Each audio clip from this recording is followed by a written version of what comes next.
Dengan nak buat ikan lumi goreng celup tepung lah tadi, tapi jadi lain pula korang.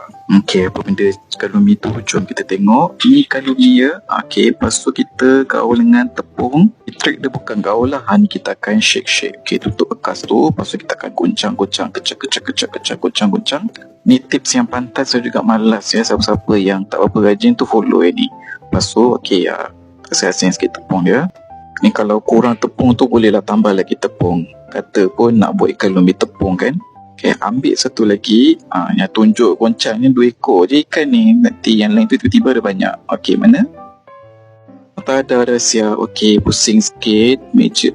Okay, pinggan tu pusing sikit. Tunjuk lain-lain angle. Okay, lepas tu kita goreng ikan ni. Ceritanya aku dah goreng dah. Api tu dah cukup panas dah. Tak tahulah, kadang ini pun dia macam manusia tau. Dia boleh merajuk. Kita dah setting api dah okey.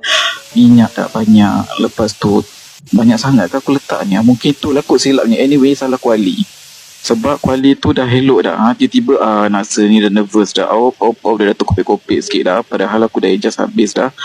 Okey, sebab tu saya pun redor dah letak balik dalam peti ais. Okey, bye-bye.